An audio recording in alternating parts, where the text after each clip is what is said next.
Hey, before we get started with this week's episode, I want to take just a minute to pay my respects to a very old and dear friend who just passed away, Mr. Kevin Love. Kevin Love was a canopy pilot competitor from back in the day, a super active jumper his entire life, instructor, wingsuiter extraordinaire. He and I had a shitload of very fun, very stupid, very crazy adventures together, and I and a lot of other people are really going to miss knowing that he's out there. So, Kevin, we'll see you on the flip side, man. Blue skies.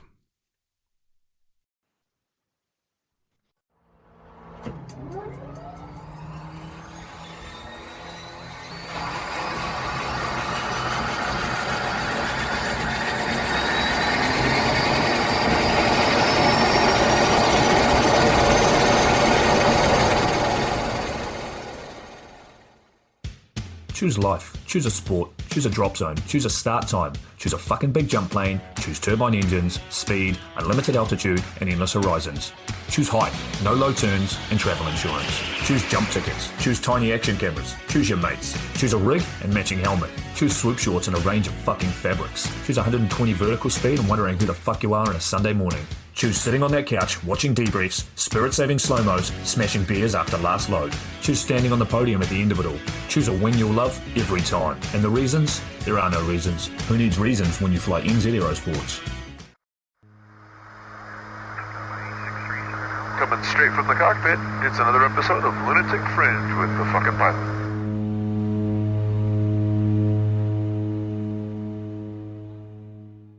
Ready, set, go! All right, back in the can for another edition of Lunatic Fringe Into the Void, and no preamble, just straight to it. Tell me, who the fuck are you, and what do you do? Well, my name is Amber, and I am professional skydiver. I'm currently down here in Portugal, Europe, and I was supposed to be here doing lots of skydiving and creating cool videos and training, and now we're in quarantine. Oh, man. It's not been nice anywhere. Everybody's, I have the most unique year ever to do podcasts because nobody's doing what they're supposed to be doing. Yeah. I think in many ways, for me, the last 2 years has not exactly been how I expected them to be. Right. But in many ways, like the coronavirus and all these quarantines and having to stay at home has forced me to do a lot of things that I wouldn't have necessarily done otherwise. And it's kind of feels like it's brought the rest of the world into my slow-paced life the last 2 years. Sure. Well, we're actually going to get into that. I've got quite a few questions because you've got a hell of a story, but I want to kind of dive into how you got started in extreme sports and how you kind of ended up where you are now, kind of at the cutting edge of some of the skydiving that's going on. So tell me, how did you get into it all? Well, I grew up with 3 older brothers who were professional BMXers, and a dad that has been riding motorbikes his whole life. Yep. So my dad was kind of our coach growing up when we were racing BMX, and I guess that kind of set the standard for what I was going to do with my life. I decided quite early on that I didn't want to follow my brothers in their BMX kind of profession. But I didn't really know what I wanted to do, but I wanted it to be something special or extreme or different. I never really wanted to kind of fit in with what everybody else was doing. So I set off on a journey when I was 18 years old to Australia, actually. And I just tried out a bunch of different visited places and strange islands and hung out with people that I would have never usually hung out with. I tried skydiving actually for the first time, and it took a while, but over 2.5 years of traveling, I kind of realized, like, yes, I think skydiving is the thing that I want to really get stuck into. And at the time, I was 21 when I decided, like, yes, this is what I'm going to do. I remember thinking, like, oh God, I'm getting old. Like, I'm running out of time. I need to figure out what I'm going to do with the rest of my life. So I kind of decided, like, yes, I'm going to do this, and I wanted to be professional, like my brothers were in BMX. they were kind of my inspiration growing up, but I kind of wanted to recreate what they did in my own way. So you made your first jump, and then it kind of took a while to soak in that that's where you wanted to go, or did you land and go, oh fuck, that's for me? Well, I remember like the experience really well, like sitting in the airplane for the first time. I think anybody that's been in a skydiving airplane for the first time will have the same experience. It's kind of like this thing feels like it's about to fall apart. It's really noisy, it's vibrating, and it feels kind of sketchy actually. And I was just 18 years old by myself, just signed up for this thing. I remember sitting there and thinking like, oh, is this actually okay? Like, am I doing something wrong, or like what is this? And I remember looking around and just seeing like all these guys like doing tandems and filming, and kind of like none of them seemed very phased about what they were doing. They were just kind of going about their business like normal. Sure. And I remember like seeing that and being quite not touched, but quite like influenced by it. Like not necessarily for skydiving, but just in general, that it was possible to have like such a bizarre extreme job and go about it like normal. Mm. Yeah, I'll tell you, I'm sure most people have had something similar. I certainly did. I remember looking around at those guys making these jumps for a living, where I'm sitting in the airplane shitting my pants and trying to keep it together. And one of them was falling half asleep because we were in a Cessna, and the other was reading a book. And I remember being astounded at what I equated to, I don't know, bravery or something. It just was this very attractive thing that they had that they were so nonchalant about, but we could die, Yeah, I remember thinking the same thing. I remember we were about to get out, the door opened, and it was all kind of loud and hectic, and one guy climbed out of the door and stood out on the camera step. And at the time, I was like, wow, what is he doing? And he had this really weird looking jacket on with like wings from the hands down to the hips. And he kind of looked like he thought he looked really cool, but to me, he looked like such a dork. But at the same time, kind of cool because he was doing such a crazy thing. Yeah, I mean, that was my first experience of it. And it was an amazing experience. Like, I honestly don't remember a lot. It was quite intense, but I remember when the parachute opened, that was such a classic. I told the tandem master, wow, you have the best job in the world. Right? That's pretty standard. It definitely left an impression on me, that's for sure. So now when you decided, hey, the skydiving is the route that I want to go, this is a couple of years after that first jump. How did you have a plan? Did you research it, or did you just belly up to a drop zone and go, okay, I'm here? Well, I moved to New Zealand after being in Australia, traveling, and I met a guy, and he just started doing his AFF course, or he just finished his AFF, and he was working as a packer and like slowly getting into filming tandems and stuff. And I just rocked up, and we started hanging out a lot, and I was like working in the local bar and kind of not really knowing what I was doing, but trying to figure my life out. And over a year of spending time with him, I was actually focusing a lot on yoga. And I had this realization one day that I was like, he just came back from a boogie in Australia called Funny Farm. You may have heard of it. Yeah. And he came back and he was so stoked. Like he'd had so much fun. And I'd just been at home doing yoga every day. And I was like, this yoga thing is cool. Like for sure, I still do yoga, but I was like, I'm doing something wrong here. Like, I'm way too calm all the time. Like, I needed more excitement. Like, what he came home with really inspired me, and I was like, damn, like, I'm in a place where people are skydiving, and I have a boyfriend that's actually skydiving and is super inspired. Like, maybe I should give this thing a go. And I basically just decided in that moment, like, I'm gonna work for a year, and together, me and my boyfriend, he took his AFF course, and we figured to go together to Lodi in California and do as many skydivers. I didn't really do an AFF course. He kind of just, he did my AFF course, but we kind of just went to Lodi and started jumping together. And kind of a funny way to get into skydiving. It was super fun. Like, it cracks me up because I know so many people because I ended up working for Skydance in Davis, which is just a stone's throw course away from Lodi. And I actually flew for Bill for a while when the FAA had grounded all his aircraft because of all kinds of stuff. And so many amazing skydivers spent time in Lodi, which is still the sketchiest operation in history.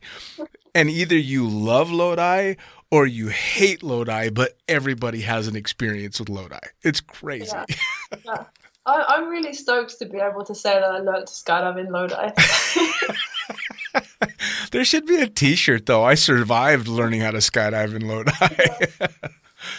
No, I had an amazing experience. I liked the place. I mean, Bill is a complete madman, but the whole experience was just perfect. It was awesome. Now, when were you there? What years? It was 2013. Okay, all right. Yeah. I actually was flying for Bill. I want to say in 2010, so I missed you by a few years. Yeah. Okay. Very cool. By the way, I haven't even asked. You're from where originally? I'm actually born in England. Okay, because I'm trying. Your accent's kind of all over the place. It's funny. You've done a lot of traveling, but that's not just English anymore. How long has it been since you've lived in England? I left England when I was 18, 1 week after my 18th birthday. All right, fair enough. I haven't really been back. Fair enough. All right. Well, then that's why I was confused. All right. So Lodi, you decide you're gonna go to Lodi to learn how to skydive, and you're still alive, which is awesome. When did you start working in the sport?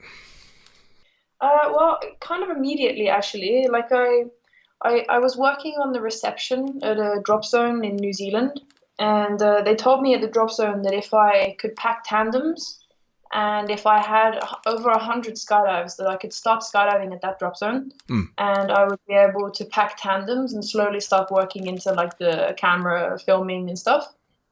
So that was kind of my mission with going to Lodi, was to go there and get over 100 skydives so that I could come home and start working in skydiving, working my ass off. And every night I was packing a tandem and a sport rig. So I was trying to get to pack these rigs as fast as possible so that I could go to Lodi, pack my own canopy, and then when I came home, I would be able to pack tandems and slowly start filming. And I mean, Lodi was the perfect place because I had like 50 skydives and we jump in tandems and practice. Yeah. Yeah, Lodi is the perfect place when rules need not apply and you can just get out and do your thing. Absolutely. Well, and also, I mean, let's face it, Lodi was the cheapest damn skydive anywhere in the country at the time. You could go jump your ass off in a place like that and live on the cheap pretty well.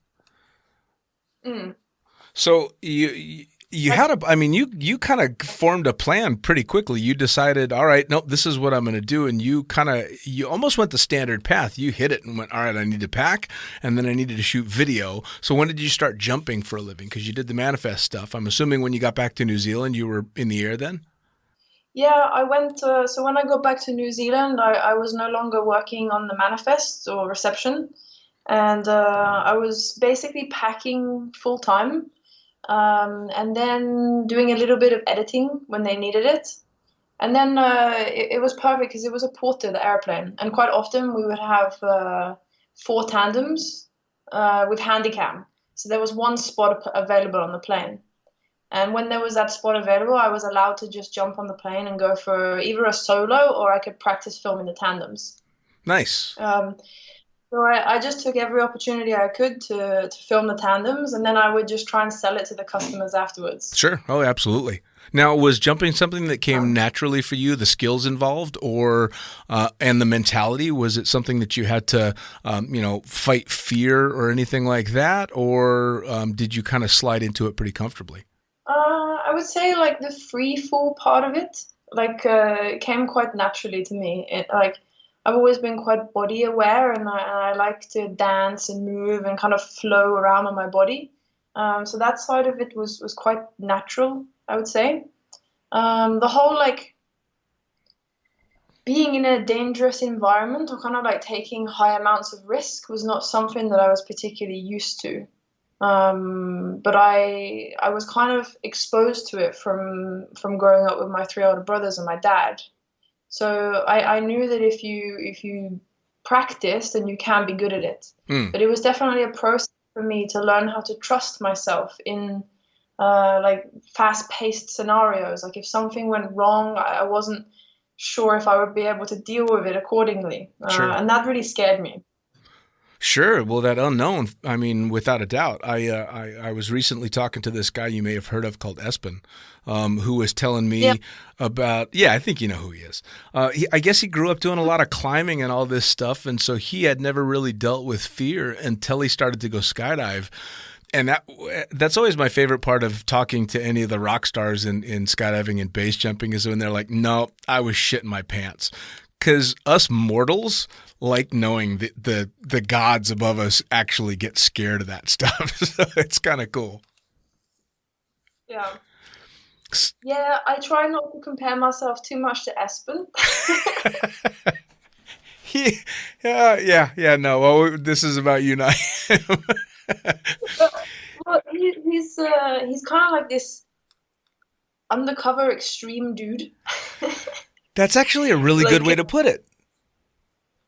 Yeah, like you don't when you speak to him, or like when I met him for the first time, or you know the way he presents himself is not extreme or kind of like gnarly. He's super calm and down to earth, and I don't know, he doesn't seem like he does what he does.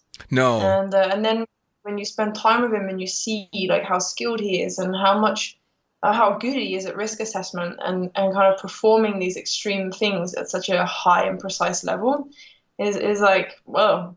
So he's quite exceptional, I would say. Yeah, I mean, it's kind of funny because in talking to him, quite frankly, if you didn't know what he did and you hadn't seen his exploits, I would have thought he was a coder or an insurance guy.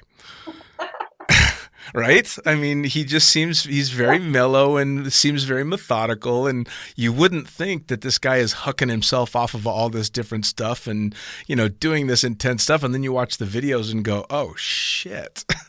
But the thing is, people are watching your exploits and thinking the exact same thing when they see your videos and your clips. So although you might not think of him that way, other people are thinking the same thing about you.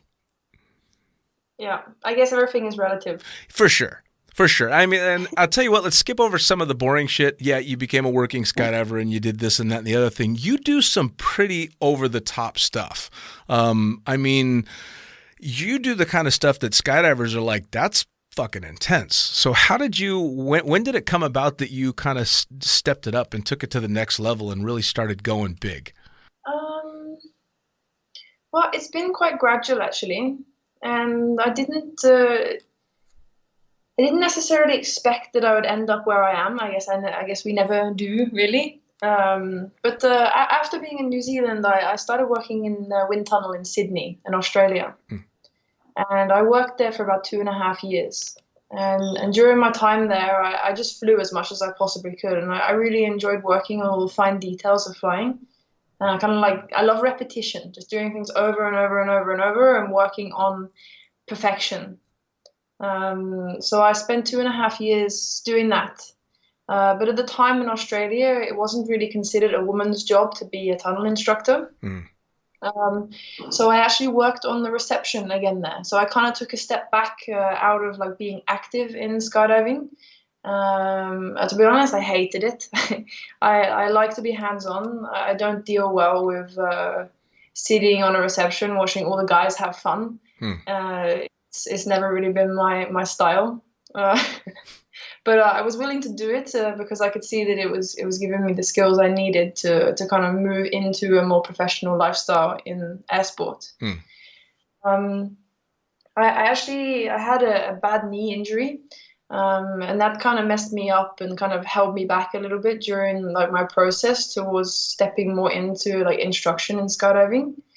And then eventually I met a guy called Dave Reeder. I'm not sure if you remember him, but he was working in Norway in Voss at the tunnel. He's also from England, a couple of years older than me.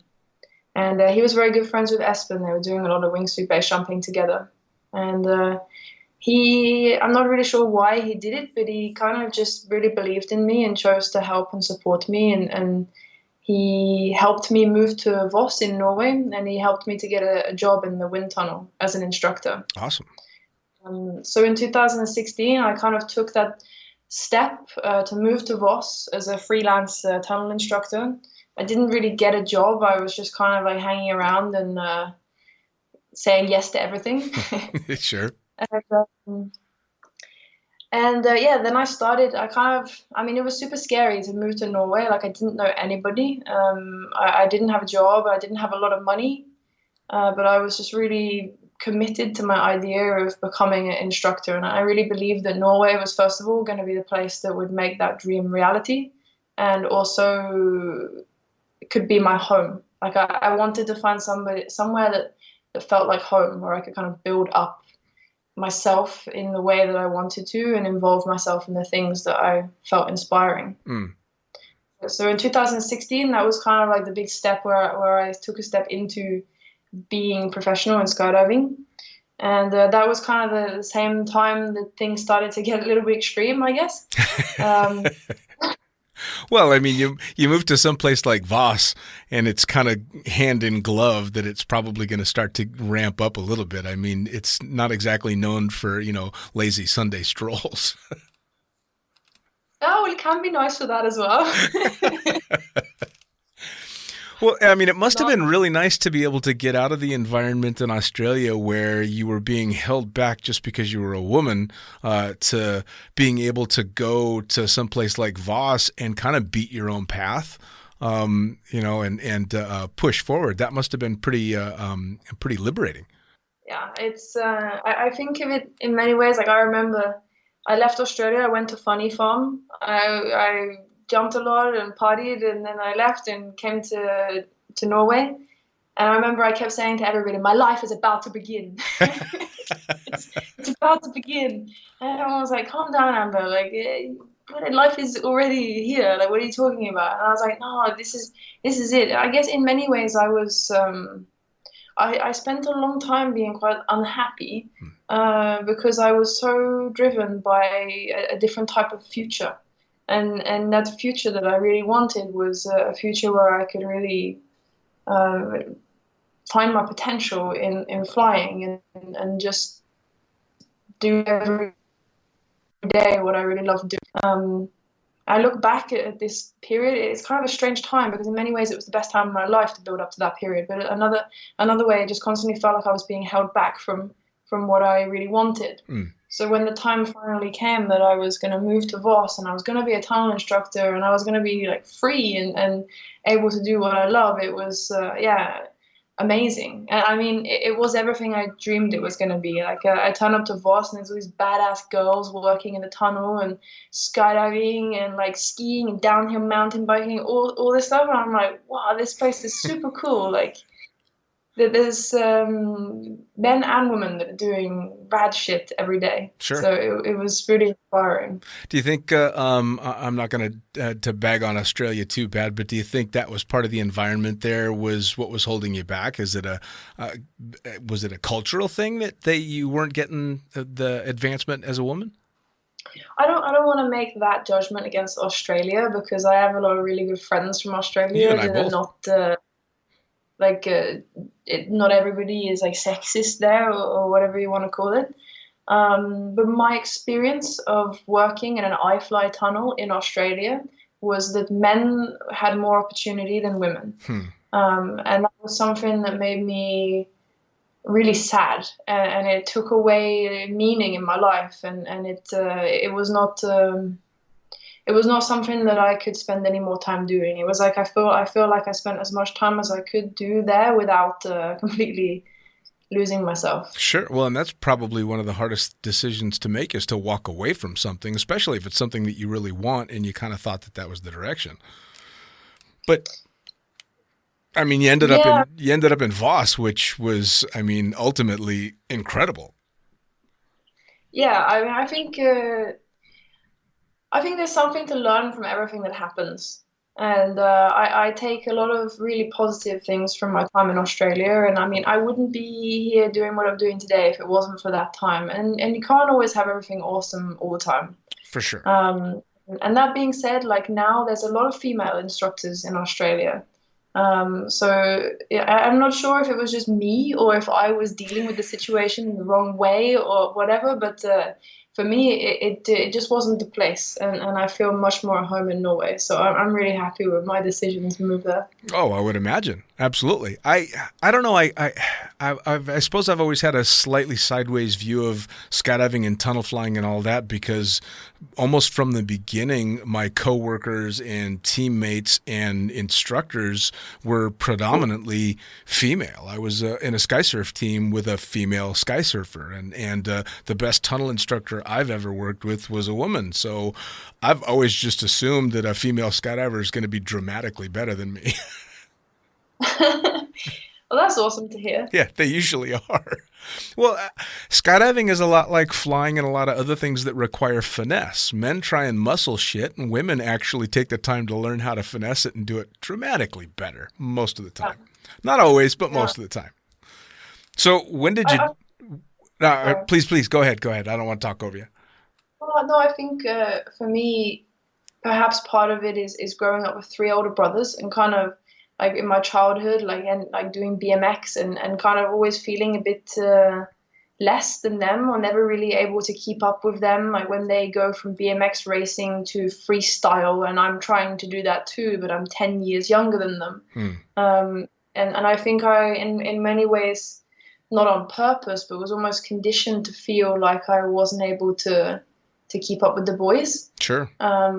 So I'm not sure, but maybe that kind of led, and I'm still kind of like that now. Like I want to do all the things that people do, and I want to be as good as people are. I don't want to be as good as just women, or I think we should all support each other to just collectively enjoy and be really good at what we do. Sure. There shouldn't be a differentiation. Absolutely. I was lucky enough to have Cornelia Mihai sit in the studio with me and talk about her stuff, and Olga Namova as well, a couple of CP pilots, and both of them are adamant that they never, ever want to see a separation between male and female in that realm of competition, and I completely agree.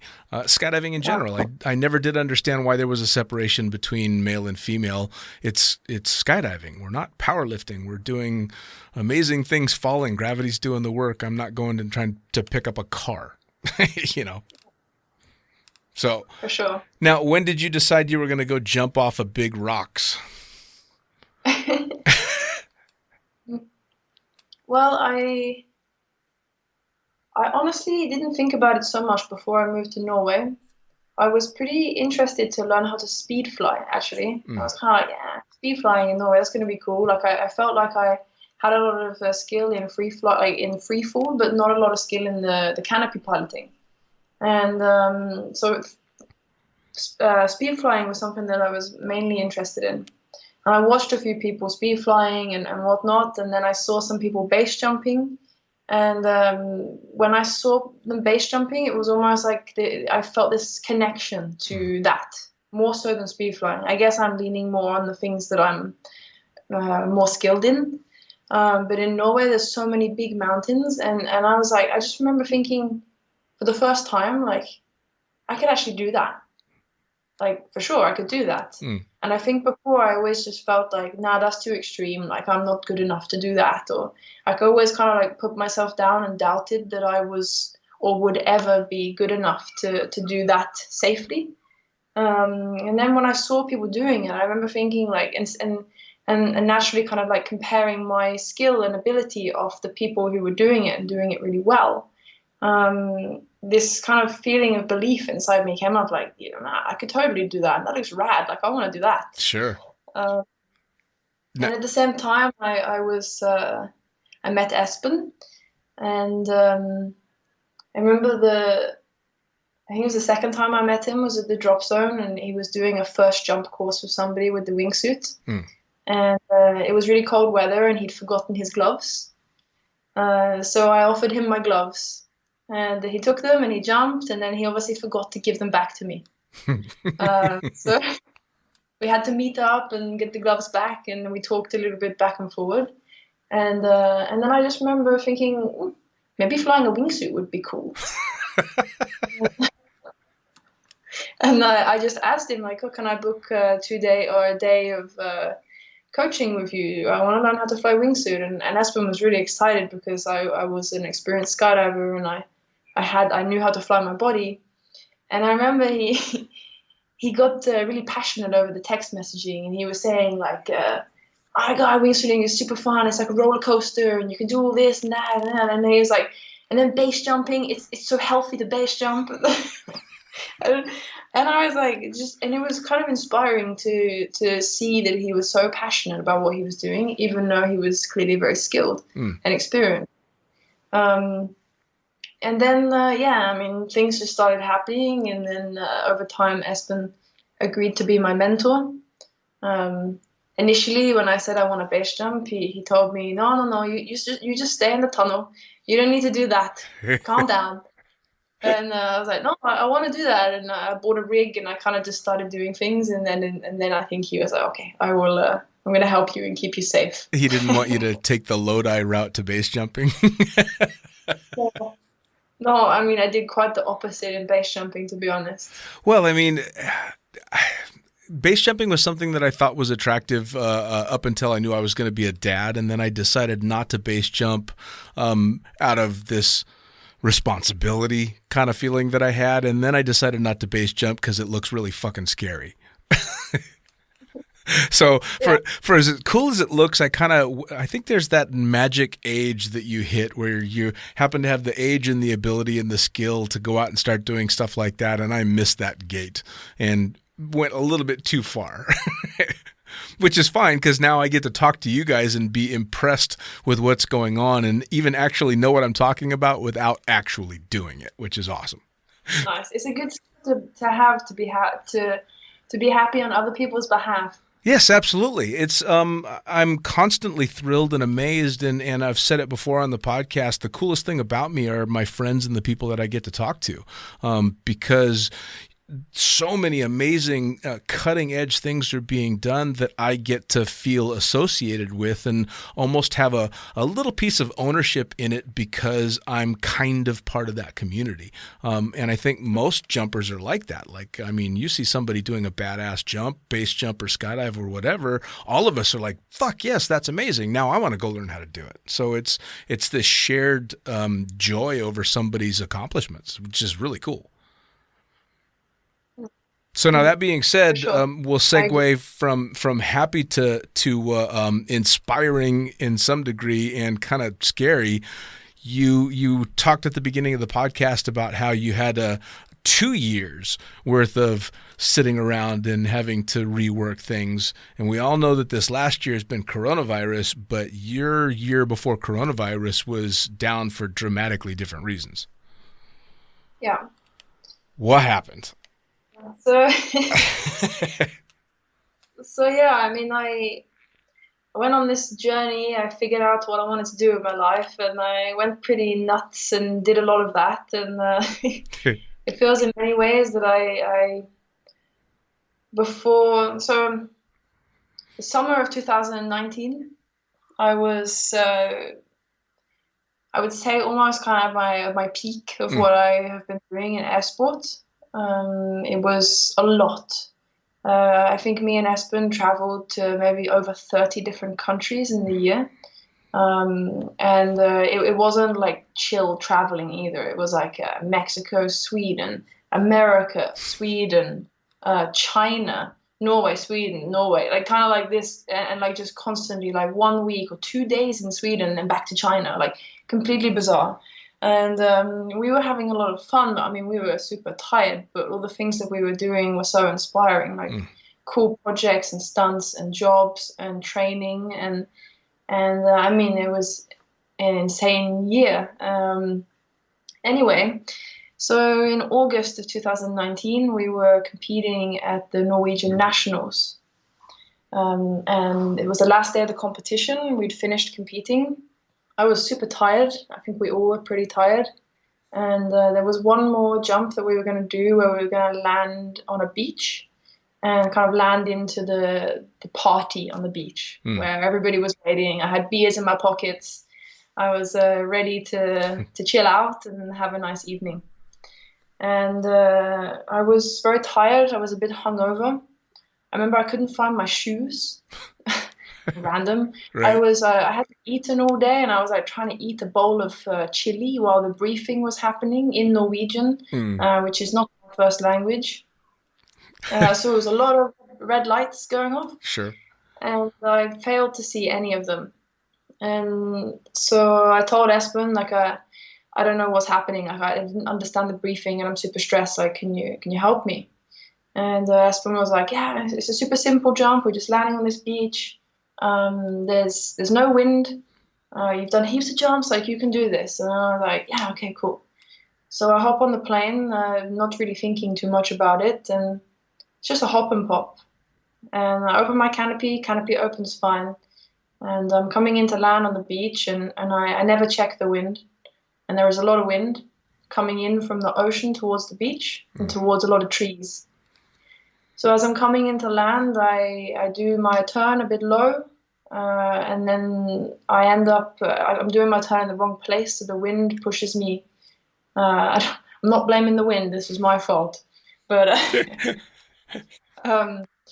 I ended up basically just smashing through a bunch of trees and crashing onto the beach. Oof. And I kind of spiral fractured the top half of my femur. My spine was dislocated from my sacrum, and my L5 was just completely shattered. Wow. So Espen was the first person to get to me. And I mean, I don't know how he does this. I'm super impressed, and I'm really glad that he was there with me. But initially, like, I couldn't breathe. Like, I actually thought I was suffocating. And I just looked into Espen's eyes and kind of showed him with my hands, like, I can't breathe. And he did everything he could and kind of cleared my airways and helped me. And eventually I started breathing. And then he goes around and checks my leg to see if there's circulation, because my leg is kind of bent at a 45-degree angle with my femur. And there's no circulation in my leg, so without even thinking, he just puts his foot in between my legs, grabs my foot, and straightens my leg out. Oof. Oof. Wow. So, yeah, I mean, I don't really remember a lot. I remember it happening, but it was all quite hectic, and I knew why he was doing what he was doing, and I appreciated it, but at the same time, I mean, it's not really the right time to say thanks. Right. Anyway, that was all very dramatic, and I mean, I couldn't believe it. I was laying there, like, next week I was supposed to go to Italy to compete at the World Championships, and there was, you know, the lifestyle was going, but I wasn't on it anymore. Sure. And I mean, in many ways, like, leading up to this accident, I was pretty stressed, and I wasn't really coping mentally with the amount of stuff we were doing. There was many times, like, leading up to this, that I was just like, I just want to run away from all of this stuff, like this amazing dream, or this, you know, I'm living my dream, but it doesn't feel like it, because it was kind of stressful, and I was putting so much pressure on myself to appreciate this position I'd finally arrived in. Sure. So I remember, I mean, like, it was an hour and a half until help came, and then there's a whole, like, getting to the hospital, figuring out what's happened, and you know, getting to a point where you're actually physically stable, and you know, I'm not bleeding internally, like, you know, I'm going to be okay. And when that moment came, I remember feeling actually relief. It was kind of like, oh, I can relax. Wow. And I mean, it's such an intense situation to be in, to have that thought, and that alone to me was like, if that's a way that I'm feeling at this time, then there is a lot to learn from what I'm about to go through. And I think that thought, it kind of gave me hope, and it gave me drive to just embrace what it was. I mean, I'm not saying that the situation just became amazing, for sure not. Right.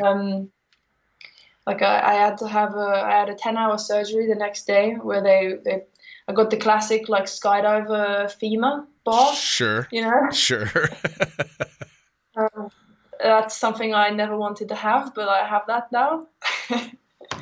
And the lower part of my spine is fused with 5 screws and 2 metal plates. Wow. That's got to make some of the yoga stuff you do a little bit stiffer. Yes. Actually, one of the hardest things for me to accept, and I don't expect you to completely understand this, but I had this really cool party trick from when I was really young. And I loved doing it in the drop zone. So I would like be on the packing mat packing, and then I would just go over into like a crab, you know, like the back bend where you're on your hands and your feet, but you bend over backwards. Sure. And I was really good at like almost running around in that position. Wow. Okay. Yeah, I really love doing that and making people laugh. I like being silly and making people smile. So I remember feeling like, man, like, I mean, I can't bend my back anymore. It doesn't bend like that. Sure. So it's not possible. I haven't actually tried, but I don't really need to. But that for me was was a hard thing to accept because you lose something about your identity that's like deeply rooted in you. Sure. No. I can completely understand that part. I'm just trying to get around the fact that my party trick is being able to touch my toes. That's the maximum of my flexibility. So if you bent me into that position, that for me would require surgery. So without a doubt. It's funny that you say that one of the things you enjoy is acting goofy and making people smile, because I saw, I think it was an Instagram post of you not that long ago in the weirdest free fall position I have ever seen, kind of half standing, half sitting, butt up in the air, chin up with like a chipmunk face and weird hands. Just staying there, chilling, smiling at the camera, and I thought that was the funniest thing. And I assume that was a relatively recent jump, because I know you started jumping again and are back into it, but it was fucking hilarious, especially knowing everything else that had been going on. So, yeah, I mean, I did a jump like that a few days ago, but I think the one you're talking about is before my injury. And it was a jump that I did with Roy Wim. He's I don't know if you've heard, I mean, you imagine you've heard of him, but he's a really skilled photographer and videographer in skydiving. And I was in Borvek in Slovenia, beautiful place. And Roy comes to me and he says, Amber, do you want to do a jump with me? And I can take some professional photos or video, like whatever you want. Like, I just want to film cool things. It's a beautiful space, like take pictures, whatever. And I was like, yes, let's do that. And he's like, okay, what do you want to do then? And I was like, right, I'm going to do 4 poses, and this is what they are. I think that one was called like I can't remember the names of them now. They're really funny names. Like dolphin, the salamander, or like all these weird things. And it was ridiculous. I was laughing so much in free fall. And I think still to date, that is the most fun skydive I've ever done. How funny is that, right? It was... All the epic stuff that you do and all these different jumps, and the ones that always stand out, at least all my favorite ones that stand out, are the ones that either went horribly wrong or were just no plan, completely goofy, kind of off the wall stuff. Yeah. That's fantastic. Yeah, I think we end up taking it so seriously what we do. Like, I mean, especially like in tunnel flying, everyone's focusing on having their heels together and being straight and looking cool and turning their feet out to the side so you look like a dolphin or whatever it is. And I mean, it's cool, like for sure, like it's fun to work on these fine details and stuff. But man, it's important sometimes to take a step back and remember, like, we need to have fun, we need to be goofy, we need to laugh together, like jump out the plane and, I don't know, do something ridiculous and have fun. That's what I like doing anyway. No, I mean, I think that's a huge lesson people should learn. I mean, I was the stereotypical. I started working in the sport right away, and next thing you knew, I had more than 8,000 tandems, and I kind of liked what I did, but it was just a job, and I had never really been a fun jumper. 8,000 jumps, and I didn't know what being a fun jumper was like, and then I took a big, long break, and didn't start skydiving again until the idea made me nervous. And then for the first time after, 18 years in the sport, I was making fun jumps. And it was a very liberating thing. First off, not working in the sport, but just being a fun jumper. And then more importantly, realizing I was never going to be the best at any portion of any of it. Like getting in a wind tunnel for me is fantastic because I suck. I've got nothing to do but get better. No one is impressed with me. So all I get to do is just go have fun, which is amazing. It's important, but that's very cool that you recognize that as well, because I see so many people at the top of their game that kind of seem to have forgotten why they started doing it in the first place. Yeah, I mean, I think that happens. It happens to people all the time. Sure. In everything. Like being down here in Portugal now, I've had a lot of really interesting realizations, and one of them is that in skydiving we like to party. And we like to use things to make partying even more fun. Sure. And it's what skydivers do. We get fucked up. Yeah. Yep.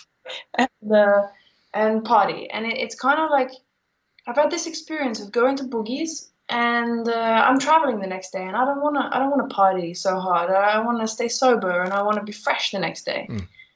And it's almost like people forget how to unleash and really like be themselves without drinking or whatever. Sure. And since being here in Portugal, I decided like this new year, like I'm going to drink, but I'm going to drink in moderation. Like I'm going to have a beer here and there, but I'm not going to drink excessively. And I'm going to stay sober at the parties. Like sometimes just go to the party, stay sober and dance. Like dance harder than everybody else, but just go for it.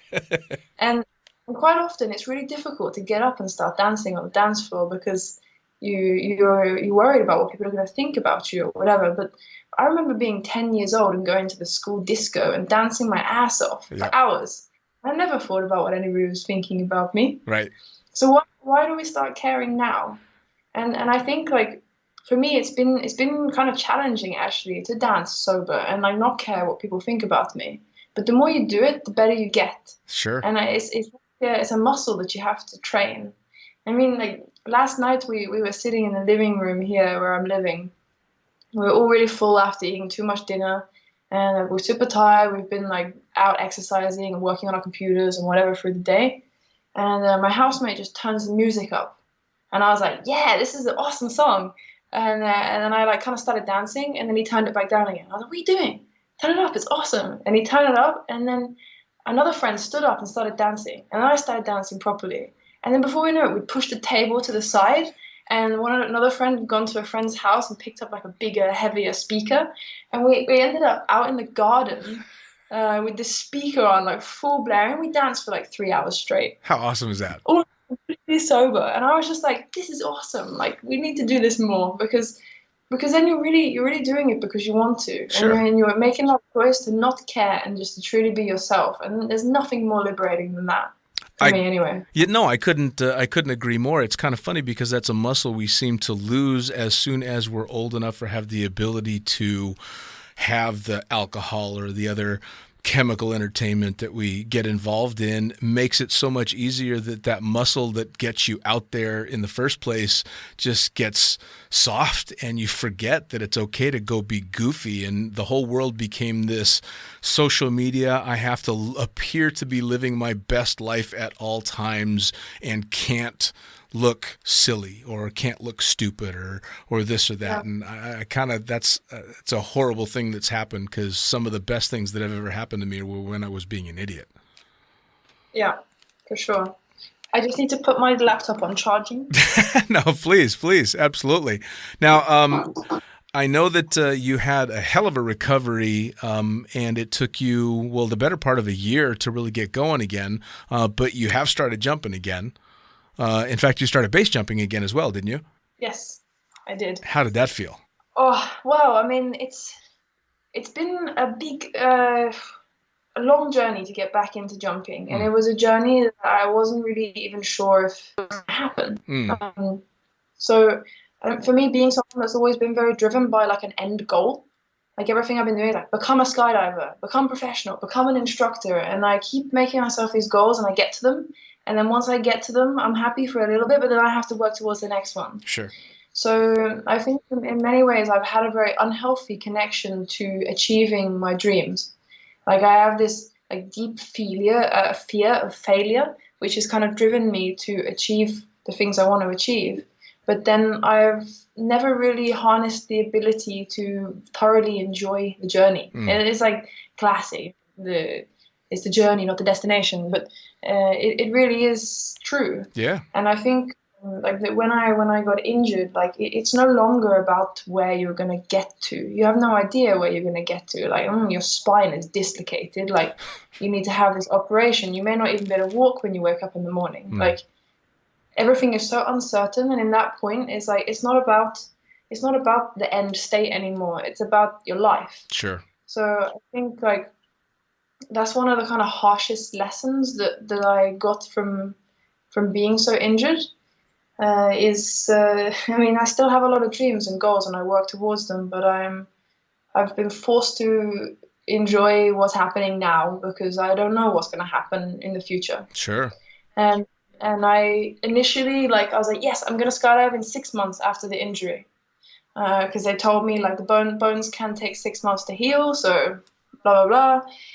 And I was like, yes, 6 months. I planned, I booked flights to go to the land. I was going to do a canopy course with Genie. Yeah, everything was booked. And I told my team, Espen and Andreas, my team, yeah, we're going to go. We're going to start training, and then we're going to go to the World Championship. I was like setting everything up. Like 6 months, got my back. And the 6 month mark comes, and I'm ready next week. I'm going to go to the land.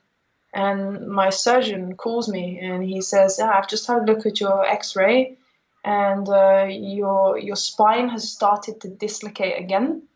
And the bone that we took from your hip into your spine has not grown yet. So you have basically like your L5 is a piece of bone from your hip that is not secure, and the spine is unstable. Ooh. And like your femur is doing okay, but it's for sure not healed. Yeah, and I was like, what? No, that can't be. I'm going to the land next week. Like, this is not what I had planned. Right. And he was basically like, well, like, if you crash now or you have a hard opening, and something happens to your spine, like you will either immediately be paralyzed, or you may have to have another surgery, which may never get the result that you could have had right now. And another thing was like, we don't even know if this is going to heal. Like, this bone may never take. Like, you may end up in this situation for the rest of your life. Wow. And they couldn't tell me anything. It was like, you have to just wait, be careful. Like, don't fall. And I'd just gotten out of the wingsuit tunnel doing barrel rolls and all this crazy stuff in my freak. Like, so I was like, oh God, like, what am I doing? I need to calm down. Like, but it was super hard. Like, when people started asking me, maybe you should make a backup plan. Maybe you should figure out something else that you're going to do if you can't skydive anymore. And I was like, no, fuck that. I don't want to do anything else. Like, I was pretty mad. Like, it was so hard to accept that I may not be able to do this, or I for sure can't do it right now. So anyway, I had to kind of rethink and reset my goals. And even though the surgeon had told me, you just wait for 1 year and then you're probably going to be okay to skydive, I was like, no, I'll wait 3 more months. And then so I planned everything again. I was going to start skydiving in 3 more months. And I went through the whole same thing again when they told me, no, it's still not healed. You need to wait 3 more months. And every time I was like setting myself these goals and I was getting let down. And I wasn't used to it. It was really hard for me. And I was kind of losing hope. And I could almost see that Espen was almost doubting if I was going to make it as well. And that was even harder for me. And then I had to have another operation on my knee because the screws were catching on my muscle, and all these things happened in the year that was just constantly setting me back.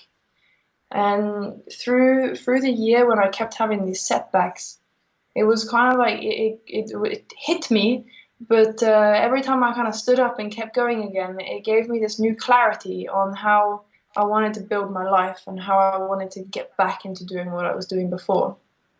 And over time, there's an analogy that I like to use. before I got injured, I was on this train. This train was going really fast, and I couldn't get off. And the train was like filled with ego and stress and just obsession and motivation, and it was just headed on a fast way towards what I basically just ended up standing on the back of this train, just screaming, and I just fell off. And where I landed was basically just horrible to begin with. I don't want to be here. Like, this is a horrible, ugly place. Like, there's nothing for me here. And then I started like, beautiful, and it's always been beautiful. And there's a lot for me to do here. I don't need to be running around the world constantly keeping up with all these other people. And I found myself spending 14 months in Norway. Me and Espen moved into our new home, and we were going fishing, and I was hiking, and I had the most amazing time ever. And almost for a moment there, I forgot about skydiving. I for sure didn't forget about it fully, but all the other things, it was almost like, oh God, like, how am I going to find time for skydiving again? Sure. And I think for me, that was a huge step to kind of find peace with my life and what I do and why I do it. And after 14 months, I was told by the surgeon that I was good to go and I could skydive again. And the very next day, I went and did a hop and pop. And I just wanted to check that things were working and I wasn't going to suddenly dislocate or something. And that jump for me was really powerful. I was so nervous, like so scared. Like in the morning, I was like, I almost couldn't eat. Like I was freaking out totally. Like it was so much psychological in my head from what I'd done. And yeah, so anyway, when the time came, I went to the drop zone and I put myself on a load. I think it was like a 40-minute call. And I just got ready and I couldn't really talk to anybody. Everyone was like, oh, you're doing it, yeah. And I was like, leave me alone. It's super intense, doing a hop and pop. And I jumped out and I pulled and everything it actually felt surprisingly normal. And when I landed, Espen was waiting for me in the landing area, and I just remember I couldn't say anything. It was like, it was really powerful, you know, like to finally, after so long time of not knowing if you're ever going to be able to do it again, and then you finally do it. And in that moment, this deep love and passion for what I do was really reborn, but in a much more balanced and healthy way. And I mean, I'm really thankful for that, because I think in a way, like, I wasn't really burnt out, but I was definitely not enjoying the way things were before the injury. And it's given me a chance to take a step back and rebuild what I do in a way that I can handle, enjoy, and also be creative and it's sustainable. I will be able to do this for many, many more years. Yeah, it sounds like you were heading down a path that one way or another was going to end, and you're either not liking what you were doing much anymore or just not doing it anymore. So for as horrible as the injury was, it sounds to me like it was the kind of mental reset that you needed. Yeah, I think so in many ways. It's almost hard to admit that still, because it's well, it's a catastrophic injury. I mean, this is something that you're going to live with the aches and pains and the recovery of the injury for the rest of your life. So it's very difficult to look at something so negative as being in any way positive. Yeah, I think it's a bit embarrassing to feel that that's what it takes to actually realize how to enjoy everyday life. Yeah, but come on, people don't learn lessons that well, especially some of us skydivers. You gotta beat it into us for sure. But now, so then you get back to jumping, and then fucking COVID hits. Yeah. Oh. I mean, come on, that's a bit of a sucker punch right there. Yeah, it's well, initially I didn't mind so much, because I was like, I mean, when COVID actually came, I wasn't jumping yet. So there was actually 6 months after, I think it was 6 months after COVID that I actually started skydiving again. So when COVID first came, I didn't really have any sympathy for anybody. Fair enough. Everyone was like, oh God, like, we can't do it, we can't go skydiving, we can't travel. I was like, guys, it's really beautiful here. Go hiking. Like, you want to come paddleboarding with me? Let's go fishing. Like, I was just like, this is awesome. I got friends to hang out with. And You were like the house cat that couldn't figure out why she was getting all of this attention all of a sudden. My people don't leave. It's great. But I just thought it was a good thing, honestly, because the lessons that I learned from having time away from it was really valuable. And I learned during the period that it is about how you see it. And I hear a lot of people like, oh, this like 2020 has been horrible. And they post these pictures of people like falling on their face, and it's like 2020. 2021 is like, woohoo, it's going to be way better. But I think it's a choice in how you see it. Like, everybody has something to do, no matter where they are. Sure. That being said, I do live in a town of 100 people in a really beautiful place in the mountains. I don't live in a small apartment in a big city, and that is a choice. But I think maybe I would have a very different experience of COVID had that have been my reality. Sure. Well, I mean, everybody's experience is going to be a little bit different, and everybody's coming at it from slightly different angles. Because I look at part of the lockdowns and stuff that we went through as being a positive, and I got a shitload accomplished that I would not have ordinarily done. And then part of it was, oh crap, what comes next? And this is horrible. And so, I mean, it was a little bit of both. And I think most people kind of looked at it that way. That being said, I still considered myself very lucky, as you did, to be in a place that I could kind of enjoy. Yeah. Which is good. Yeah, I mean, actually, right now, I'm kind of annoyed about it. I'm in Portugal, and I chose to stay here for an extra month because there's a lot of really good friends here that are keen to fun jump. And everybody, like a lot of us worked on a boogie, and then we got paid for the boogie, and everybody's like, fuck it, let's just stay here in Portugal and we're just going to jump together. And I had all these ideas for video projects and things that I wanted to do and people I wanted to jump with. And I mean, when does that happen? You never get a month to just fun jump with your friends in a beautiful place. And then all of a sudden we're shutting down. It's like, no. So it's been hard to accept that one. Like you said, it's a good time to get other things done. So. Yeah, fair enough. Well, that just means that we're going to see a lot more of the older stuff that you've been doing. You're going to have to put a shitload more online, and all those jumps that you didn't get around to posting need to go online so everybody can see what you're back up to, right? Yeah. See, there you go. Now, speaking of, as we get towards the end of things, how do people track you down? How do they find you on social media, both you and the team? How do they see what's going on? Well, I'm very active on social media, mainly on Instagram and Facebook. So Facebook, I have a private profile, but I also have an athlete page. But I think Instagram is the best place to follow me. There I'm daily uploading my stories and maybe like 3 to 4 posts a week, depending on where I am and what I'm doing. My style on social media is to be very open and personal, so I share a lot of lifestyle things and kind of sharing like my struggles with my injury and fears and challenges and whatever. I just share as much as I can on there without giving everything. So yeah.